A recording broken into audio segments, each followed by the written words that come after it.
Hello and welcome to the Avrum Rosensweig Show. Welcome to one of the internet's best podcasts, where we dive deep into the lives of the extraordinary and fascinating people who leave an indelible mark on our world. Join us as we explore their captivating stories, remarkable achievements, and unique perspectives that shape history and inspire generations. Get ready to embark on a journey through the lives of inspiring people unlike any other.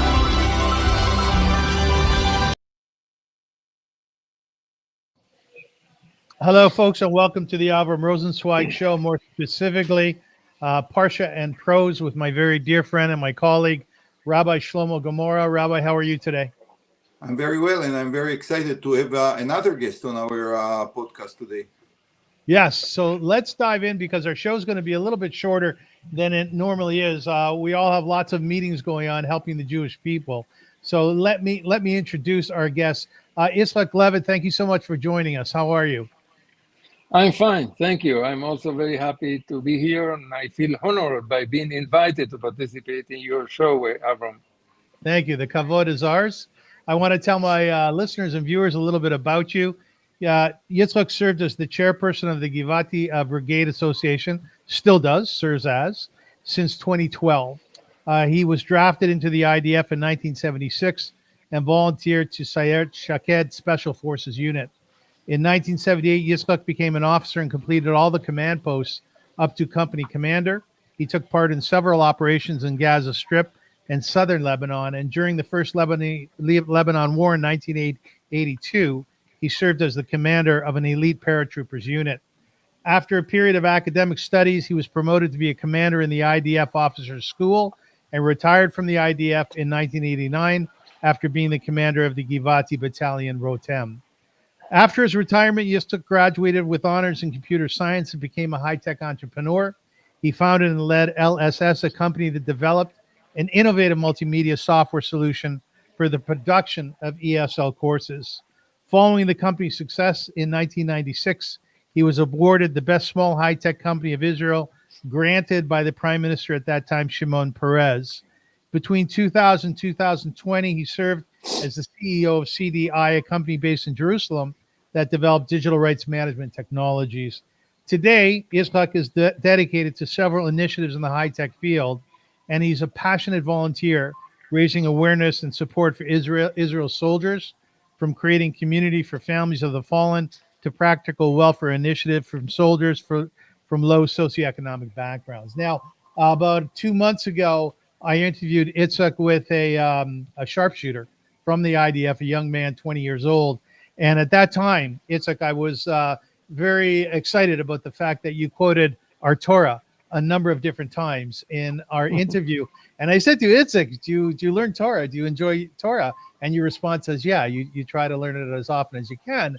So I thought, why not bring the very esteemed Rabbi Shlomo Gemara together with Yitzchak Levit, and we'll talk a little bit of Torah. So thank you for doing this. Thank you. As I said, I really feel very honored to be here and with Rabbi Shlomo Gemara, which his last name, he doesn't give any doubt about his dedication in life.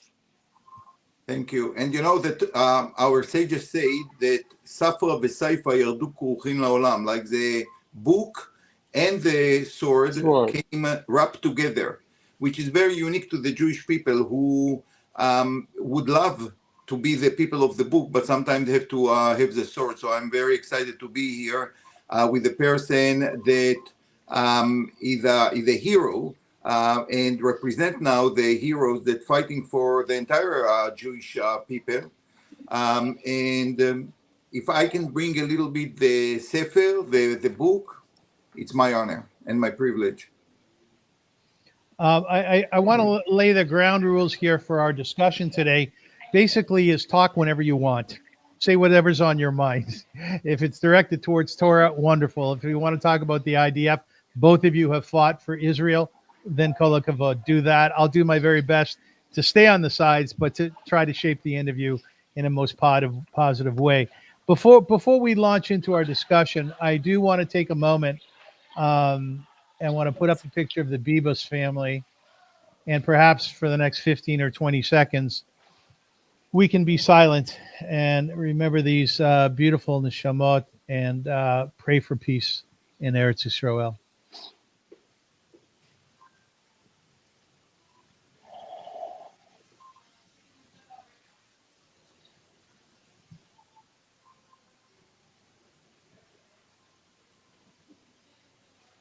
Yitzchak, before we talk Torah, tell us a little bit about what you're doing in the United States at present. Oh, I used to come to the US and also to Canada from time to time in order to raise awareness, but also to raise money for the different projects that we are carrying out within our association, which all of them has to do with bereaved families, with soldiers in active service, with soldiers in the reserve, with families from needy families from very low socioeconomic. And in the last year and a half, we have been around the world, which means dealing also with bringing equipment, also taking care of PTSD prevention. So far, we have run about 30 workshops of PTSD prevention in a farm in the south of the country, which have proved to be very effective. So this is the main reason I am in the US right now. Thank God. It seems that maybe because this is the Parshat Teruma, who knows, people are they are opening their heart, they're opening their pocket. I don't know if it is because Parshat Teruma, but we know exactly what Teruma means. People have to open their heart in order to give their portion to build the Mishkan in the desert, and afterward the temple in the Jerusalem in Jerusalem. We also want to wish you a hearty Mazal Tov. You have a grandson, and he had his Brit Milah a couple of days ago, so Mazal Tov on that. Thank you. Thank you. The first grandson, I want to tell you something. You know, I'm a little bit deaf due to my service in IDF. And Gamani. Gamata, okay. So I have a problem. I bought before a couple of months ago this type of device for hearing. I wore them only one time when I need to test if they work or not. Yeah. I cannot see myself with this type of devices because I feel that I'm getting older and I have a spirit of a young people, although I'm not so young. This is the same case with being a grandfather. Suddenly I become a grandfather. I didn't imagine in myself that once upon a time that will happen, but I'm happy, absolutely happy. It's funny that you tell this story because I also was prescribed about 10 years ago hearing aid, and clearly it comes from my experience in the army. I already started then to feel that my hearing is going down. So I bought the hearing device, and like you, I don't need it. You know, we can still hear to read the lips and so on, and I still don't hear it. But one day I went to the shop where they do it. I didn't know that they can put it on a computer and to know exactly how long I wear it and what is the average. And the lady said to me, "Hey, what's going on here? Like, I see that you did not use them more than 3 hours." I say, "How do you know? Are you following me?" She said, "No, the computer is telling me." I said, "It's very true." And since then, I never come back to the shop. Probably best that you didn't. There's another Mazal Tov here too. This week we're studying Parsha Teruma. Generally what we do is we do it through the lens of classic literature. But today, because we have our guest Yitzchak with us, we decided just to focus on the Parsha itself. Now, the beauty of this Parsha is that Yitzchak, it was your bar mitzvah Parsha, correct? No. My bar mitzvah was Bo. It was Bo, not it's a good this Parsha one. too. You are still in the area. Yeah. No, I tell you, you are maybe you are confusing something that I shared with you in the past. That my name is Yitzchak, my wife's name is Rivka. Okay.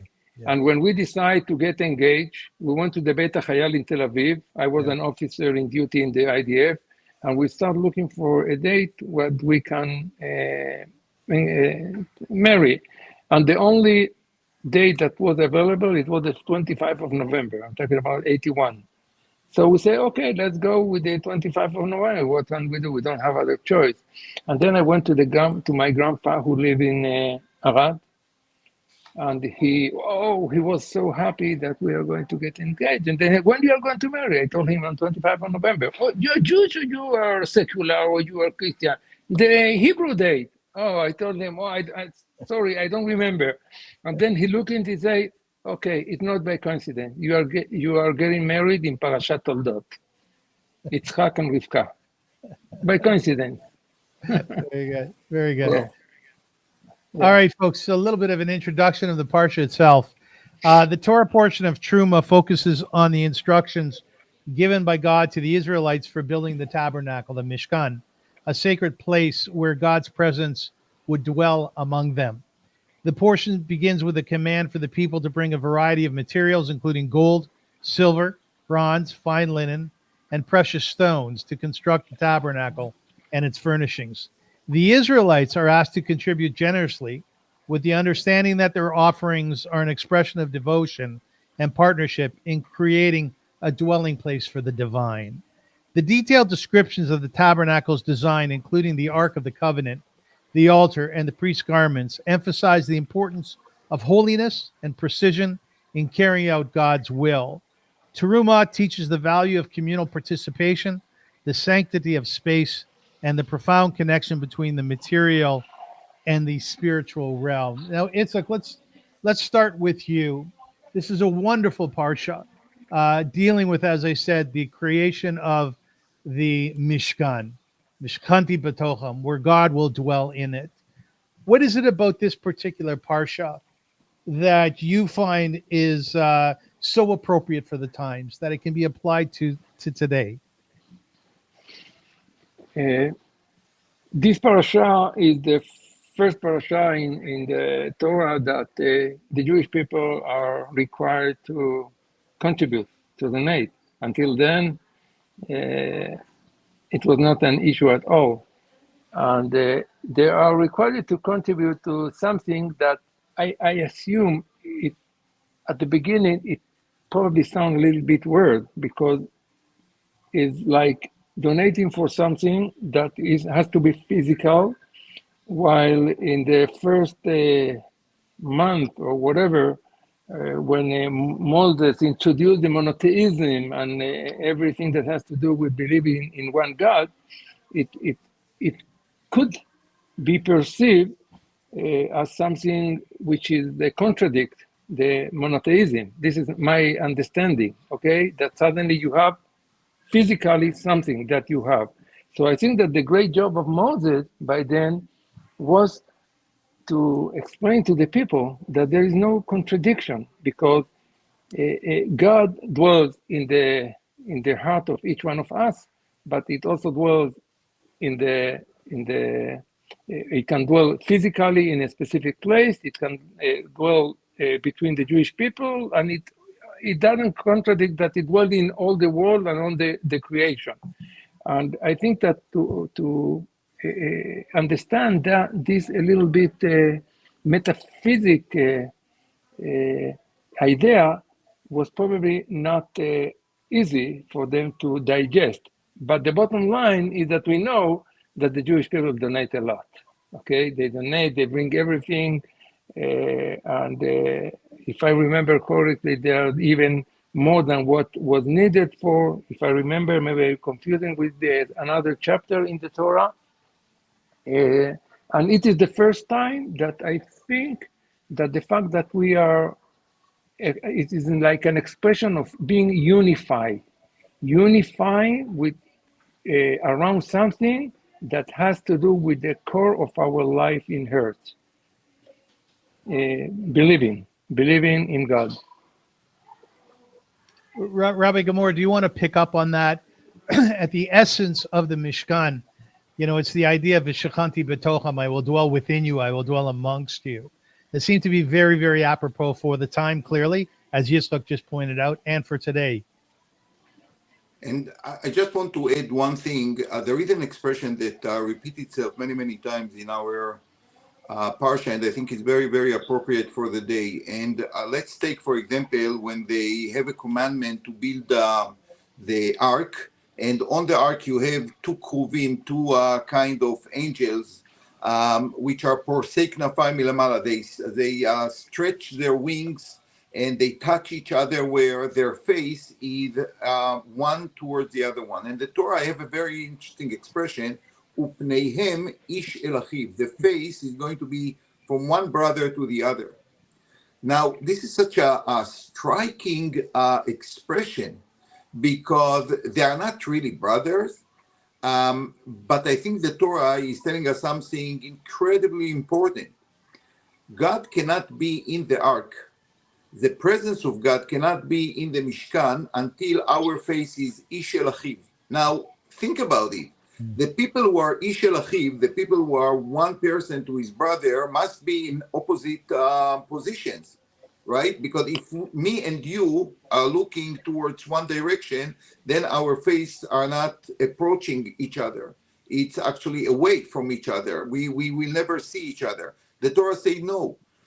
You put them in opposite positions and their face should be one to his brother. And when I think about it, there is such an idea here. Because they are coming from different directions, it must be that they still feel as brothers and sisters.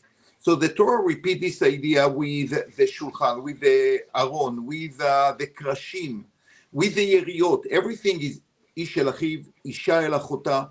And I think that the Torah chose this expression for a good reason. We have to remember that God cannot dwell among the Jewish people if we, the Jewish people, our face is not Ish el Achiv. And you know what? One of the most painful things is to see how unfortunately we as the Jewish people sometimes forget it. We, on one hand, we are under a war. Our enemies, they don't distinguish between Chiloni and Dati, between Yemani and Smoli. Like they don't care. They don't care. For them, we are one entity. And it's so sad that we cannot face Ish el Achiv. We cannot really feel this brotherhood, which I hope is going to change. Because if it's not going to change, simply God cannot be among us. Yitzchak, you being in the position that you were in as a fighter in the Givati Brigade, and thank you for fighting on behalf of the Jewish people, you understand details very well. When we study this Parsha about the Mishkan, it's phenomenal, the detailing that God gives over to Moshe Rabbeinu and the Jewish people in terms of the creation of the Mishkan. And it doesn't stop in this Parsha. It really runs until the end of Shemot. Are you excited about the details that God gives over to us? Are they gripping to you? Interesting? Yes, it's something which is really amazing. You know, it is well known, and I think that our sect referred to that point many times, why the creation of the world is, only in Parashat Bereshit, maybe 30, 35 verses, and that is the creation of all the world with all the detail and everything. While the Mishkan, which goes in 4 parshiot, is more than 400 verses, as far as I know. So first of all, I think that it's the best way to showcase how important is that I feel very connected with the word of the Rabbi Gemara, because I think that the key of our existence in Earth is the really being unified, showing face each to other. Okay, but when you drill into the details, as you say, you understand that it is a great job. Just think about how many times over the years they need to dismantle the Mishkan, and then to transport it, and then to reassemble it again. I'm just thinking about how Miskenim Leviim that need to carry out, and I am Levi by myself. So it just, By the way, another point which is also very important in order to reinforce the message of Rabbi Gemara is that the march in the desert is not that people walk and that is. They march in a very, very in a very uniform way, this tribe in the right, this tribe in the Mishkan in the middle, and so on. There was a typo. But at the end of the day, it was like a exam. It's like symbolizing the unification of all the Jewish people. Each one has his own task. Those that go ahead and have a star, those that are keeping in the back have their own task, and those that are in the middle have their own task. And I think that if we will manage, and I'm talking now about our days today, first of all, to find what we have in common, okay, and what is the role of each one of us, in which detail of each one of us who should drill down in order to make our people better, because when the Jewish people will be better, all the world will be better. We are doing the right things, as far as I understand, or can I understand the will of God, okay? Yeah. Rabbi, you want to pick up on that thought? I just would say that the detailed a parsha that is telling us the fine little details about every vessel in the Mishkan, it also shows how important is every detail. The Torah is not just telling us there was a Mishkan, and God instructed Moshe how to build it. The Torah wants us to know everything about the Mishkan. Why? Because every one of us has to build a Mishkan. Now, Mishkan, we have the national one. We had it in the desert. Then it came to Israel, which it was improved, so to speak, to a temple. But the truth is that every Jewish family and every Jewish community are building their own Mishkan. V'shachanti betocham.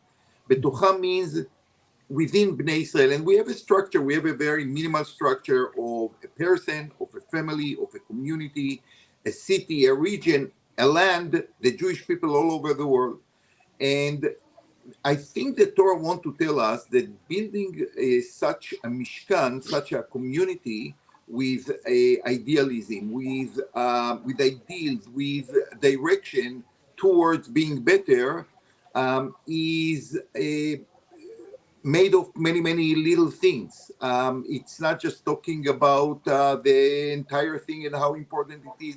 You have to plan it very carefully. You have to be aware of every little detail, of every single Jew, because each one of them is important. Without one Jew, the whole Mishkan is lacking something very significant. Yitzchak Levit, Rabbi Bachya ibn Bekuda from the 11th century emphasized that the Mishkan was a place where God's presence would dwell among the Israelites.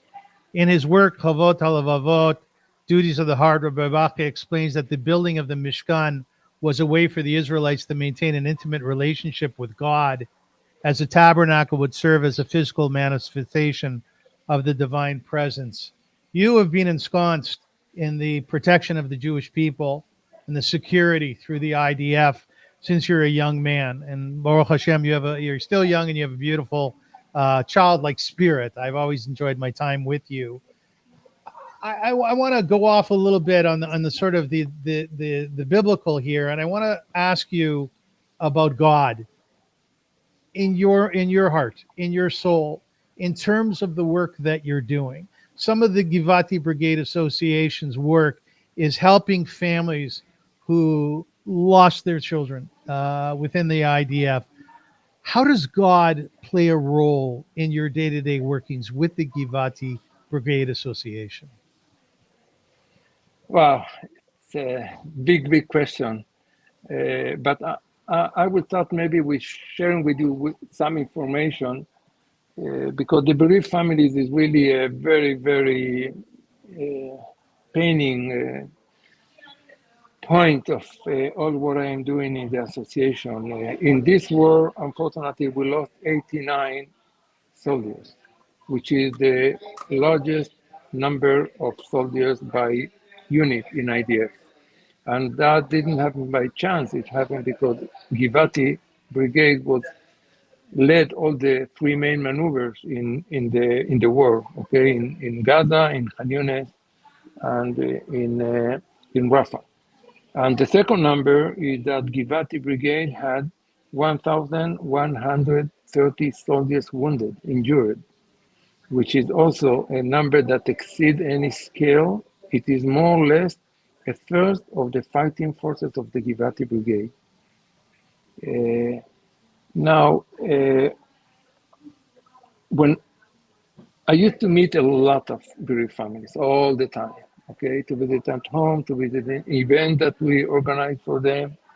And you can see something that is very, very bolding in some way, that families that really believe, okay, they are religious, it's not that it's more easy for them, because for nobody, for any bereaved family, when a son falls, it's not easy. But it is a sort of, okay, I understand what happened. I am very, very sad, but life continues, and trying to find a type of condolence, you say? Yes. Condolences in the fact that they have other children, that they have families, that they have good health, and beyond everything, that they believe in God. And if it was God's will, they accept that. This is something that I found among most of the religious people, okay? The non-religious people, the secular people, I think it is really more difficult for them, because they can, believe in, okay, that was his goral, his fate. It like lose the meaning of what happened. Now in Givati Brigade, just to give you a scale, at least 30%, if not more, maybe 40% of the fallen soldiers come from religious families. Some of them even lone soldiers from mainly from the United States. And I felt over the years, and of course in these 1.5 years, that people can find a type of comfort when they believe. When they believe that it was not by chance, it was not in vain, it was for a big thing, which is named the fortification of our country and and securing the existence of our nation. So that is what I more or less hear from the families. I personally sometimes feel like a bereaved commander, okay? Not, although I served in the IDF many years ago in the active service, but when I look at the people that fall, we always say the best soldiers fall. I don't know why we say that. We are not saying that because we want to, to comfort the family. You look at the people, you look at the fallen soldier, and you say, wow, we lost something, the best quality, the best person. And I am not surprised. I'll tell you why. I'm not surprised because in many cases, those that fall are the commanders. I don't know if you're aware of that, but IDF is the only army in the world in which statistically between 40 up to 50% of the fallen in wars are commanders, not soldiers. And this is because the education, this is because the commanders know that if they will head, the soldiers will come with them, and they are not leaving this job for the soldiers to deal with the terrorists in the room in the right side of the house, okay? So this is what I can tell you on this specific respect. By the way, if you want, I would like to refer to another point, which is about the duty, because it became a very important topic in the last years. Okay, if the Haredis need or not need, if they will again extend the law that exempt them from being soldiers and so on. You know, the Torah was so clear on that point. The Torah exempted 4 types of people from going to war. One of them, the fearful, the one that has, he's afraid of fighting, the one that is building a new home, and there are 4 cases I will not go through. And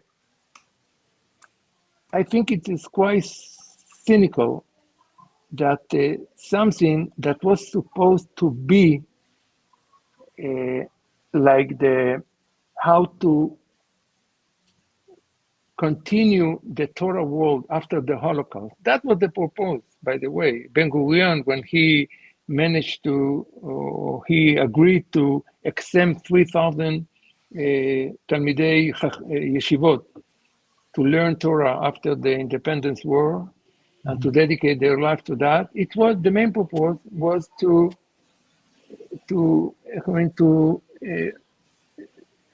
create or recreate the world of Torah that was lost in the Holocaust. But from then until today, it became a monster.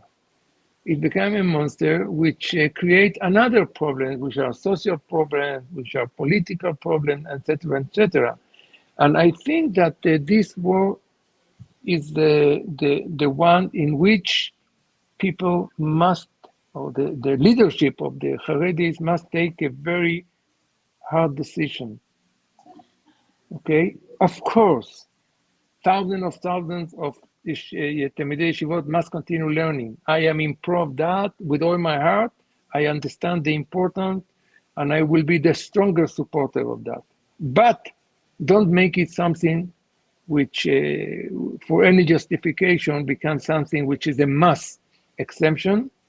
And it's not because the lack of commanders or the lack of soldiers or fighters in IDF. I don't think that is the issue.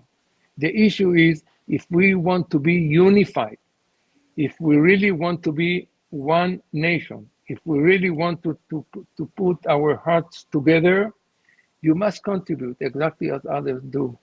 Otherwise, we will continue, we will perpetuate a very non-healthy situation in which we are spread into segments that never communicate to each other. And I hope that God will give the let's say, the good thought to both sides to find the compromise, how to do it. No by power, no by fighting the Haredi, that will never work. By thinking together with them, okay, what do you need? What do you expect from the unit that will be established specifically for these Haredi soldiers? Okay, they need to learn Torah twice a day, no problem. They need to make the service 3 times a day, no problem. They need super kosher or whatever, no problem. That's the way. If we want them inside, we should create the atmosphere and the special unit that they will serve in. And I will never forget, by the way, I want to say you something else.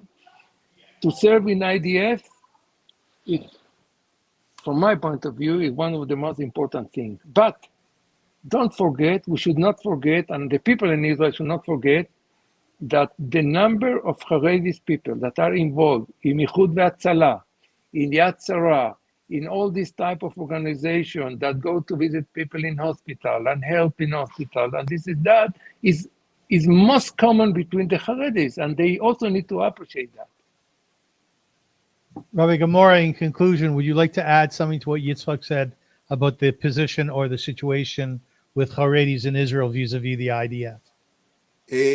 Listen, to discuss this one, we need a long time, and people on all levels of the citizens of Israel dealt with this issue with not a great success. I am more pessimistic than Yitzchak, I must say. unfortunately. I see it as more a symptom rather than the problem itself. The question is very, very simple. We came back to the land of Israel. We came from all kinds of places, very different people, very different worldviews.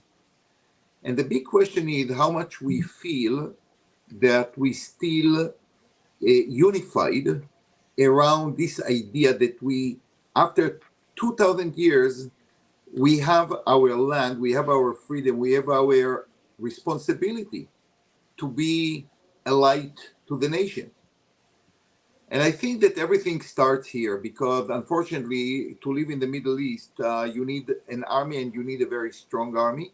We discussed it a few times before. And what bothers me more than anything else is, okay, how much different sections in the Jewish community in Israel feel part of this magnificent, miraculous story. And until this is not going to be discussed and resolved, I think it's going to be a waste of energy and lots of aggravation just to talk about the army. It's much bigger than this one. That's what I want to say. And it needs a sincere discussion, negotiation, self-search of all the communities in Israel, why we are in Israel, what's the purpose of being together, what is the responsibility of one section to the other. Until this is going to be resolved, I'm afraid that we are going to just become angrier and angrier about this issue. And listen, I can tell you, I learned in yeshiva, and at a certain point, I felt that it's so unfair that my friends in my age are fighting and I will be behind. And I wanted to sit and learn Torah, but, we live in a situation that it's an honor to serve the army. It's an honor to be someone who protect your people. And I would start there in the educational side. Like, okay, it's wonderful to sit and learn Torah, but we are here, millions of people. If Tzahal will cease for one day, we saw what happened on October 7th. Just multiplied by dozens of times. We need the army to protect the Jewish people. It's a mitzvah, it's an honor, it's a privilege to be a soldier. When people will understand this, they will go to the army. The problem is that educationally, we did not manage to give this feeling to every Jew in Eretz Israel. It's an honor. You will not be more honored than this if you are not going to be a soldier in Tzahal. That's my opinion. Yitzchak. Yeah. Yes. Yeah. Oh, go ahead. Yes. There were 2 points that I wanted to focus on, and that is from my end. The first one is that we as the Jewish people are commanded lizkor, to remember. We have so many mitzvot that are related to remember. Remember what Amalek did to you, remember Shabbat, remember this, remember that. And I think that one of the main goals of remembering is to learn from history. And when you look at the history of the Jewish people over the generation, there were only 2 periods of time that the Jewish people had their own nation. They were independent. The first one was Malchut David Shlomo. It lasted about 70, 72, 73 years. That's all. Okay? The second period of time was in the Hashmonaim period. Okay? When Shlom Tzion Malka, the Shlom Tzion, she was the last, and then her 2 sons, which I don't remember exactly their names. Yes. They fight each other, and again, they destroyed the Jewish nation that lasted also for 75 years. Now we exceeded. We are, thanks God, in 48 until now, we are 77 or 78 years, and I hope that it will be forever. But we can see one thing. When the Jewish people fight each against the other, our fate will be destruction. If we will be unified, our fate will be to continue building this earth with the highest values and moral that any other nation in the world can bring to our land. This is the one point. The other point is because this postcard is probably broadcasted in Canada, something that came to my mind today is a story I heard about the Reichman family, which are from Canada. It's a funny story, but true story, which I have read in the media in the past, maybe before 10 years ago, that I think his name was Edward. Mm-hmm. Edward Reichman, one of the member family, a multi-billionaire, and he wrote 2 wills before he passed away. And he asked his son to open the first will immediately after his death and to open the second will 30 days after. Okay? Now, when he passed away, they opened the first will as their father commanded them. And they say that the father is asking something which is quite extraordinary, to bury him with his lovely socks. He had a pair of socks that he loved very much. And that was his will. That was written there, nothing else. Now, they went to the rabbi. The rabbi, listen, no way. It's a Jewish person. And then they say, yes, but our dad, he was also Talmid Chacham. He knew the halacha. So if he asked for that, he surely has some citation from somewhere, maybe in the Gemara, who knows? No way he was buried without the socks. On the 30 days, they opened the second will. And what they wrote was written, well, I assume that you are very sad you couldn't fulfill my last will. That, I just wanted to show you that after your death, even your sock you cannot take to the world to come. Okay, and this was his message. Okay, do good in this world, take your fortune and contribute to the society, to your family, to the IDF soldiers, to whatever it is, because in the world to come, you will take nothing. Excellent. I hadn't heard that story before. It's a great story. Yitzchak Levit, we're going to wrap up because we have time limitations here, and I want you to have the last word and let us know whether you live in the United States or in Canada or other parts of the world. If somebody wants to contribute towards the Givati Brigade Association, of which you are the chairperson and have been for well over a decade, how can they go about doing that? Oh, it's very simple. There is a website of the association, which is the name Givati, givati.org.il. If you put a /en, it will bring you immediately to the English version of the website. It is a full duplication. And there is the page of donation to donate through different or directly or different organization. In Canada, we have a tax exception, tax deduction option, also in the US. So I say again, Givati, givati.org.il. Rabbi Gemara, I feel such an honor to be able to be part of these podcasts. To be with you every single week for me, it's a gift. It's a matana. And then to be with Yitzchak today, both of you have fought on behalf of Israel and the Jewish people. I have not. And I just feel such a great kavod to be with you. Rabbi, do you have concluding words? I will just say, we started with a book and the sword. Yitzchak can verify what I say. The emblem of Givati is, if I'm not mistaken, is like a sword in the middle and the fox around it. Oh, we have it here.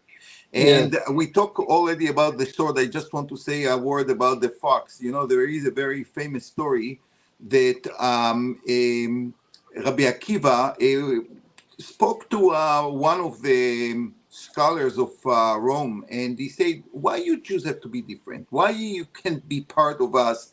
We will treat you well. We are going to respect you. We are going to honor you. So Rabbi Akiva told him a story.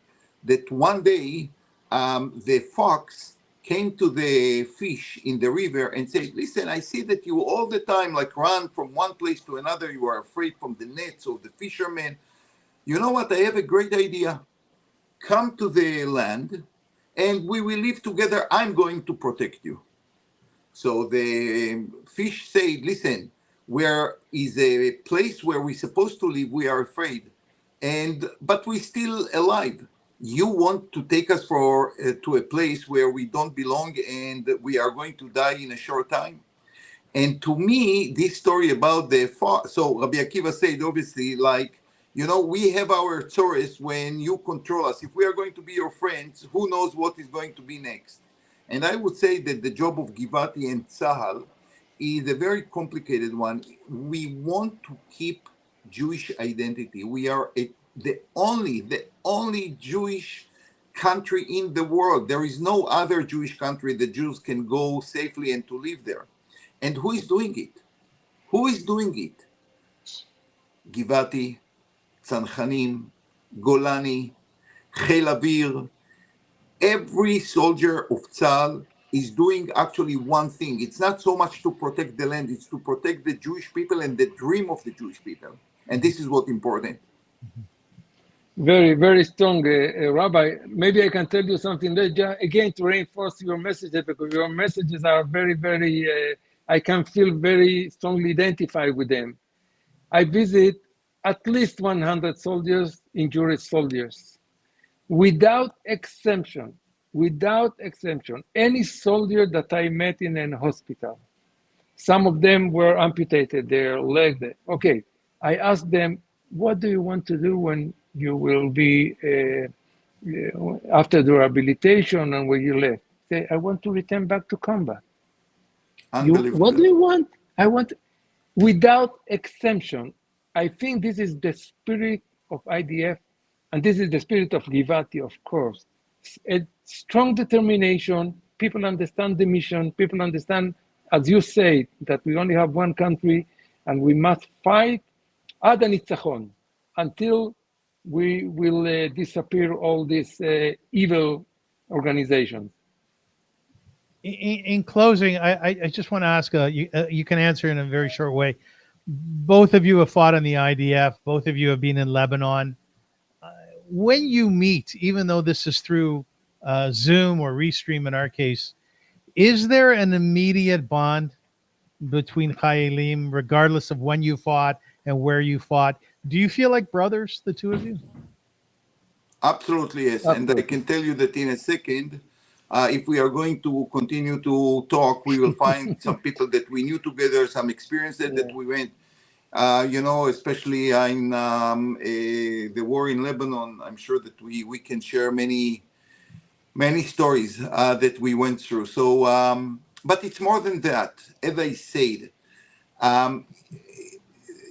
today to say Achim LaNeshek is like an organization in Israel, but it's something again, it's an expression in Hebrew. When you exercise, when you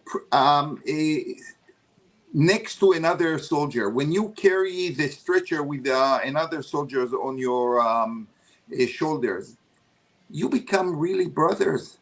It's going for life. And you know what? Think about Yitzchak. Like he finished his service, he still feel obligated to help soldiers behind. Why? The answer is exactly this. It's a family.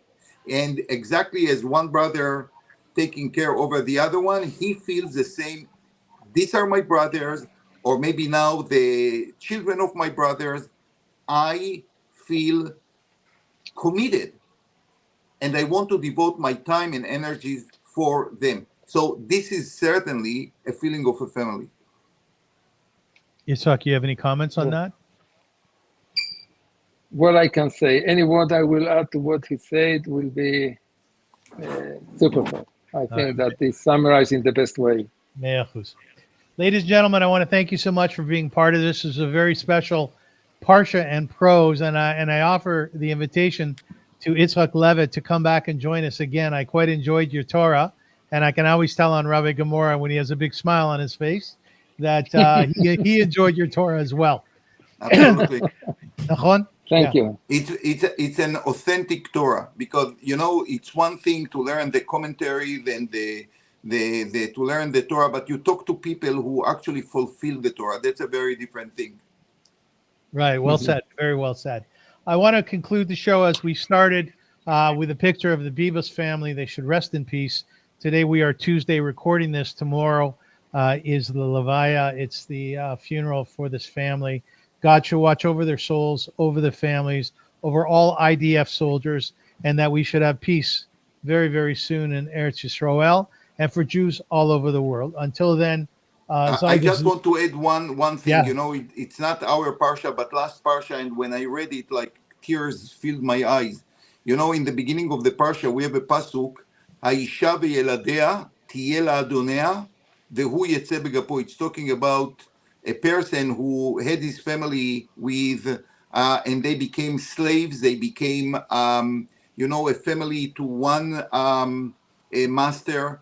And unfortunately, when time arrived, the Torah says, "Haisha ve'yeladea," the woman and the children will stay there, and the Haish yetzeh begapo, he will live alone. And this is such a striking description of what happened to this wonderful family. Haisha ve'yeladea, the wife, Shiri, and their children, Tiyeh la'adonea, she came back to her master, to the Almighty, to God Almighty. Vehu yetzeh begapo. The pain and the anguish and the heart is so broken, because they became like the symbol of all the suffering that the Jewish people went through since October 7th. Let's pray together and think, first of all, about our soldiers that ensure the safety of every Jew, number one. Number two, let's continue to pray that we will see soon everyone back happy with his family, with a big smile, very, very soon.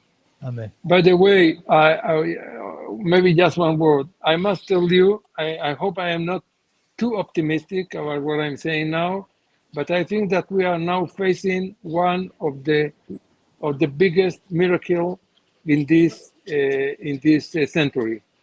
The fact that America has become the most supportive country to Israel.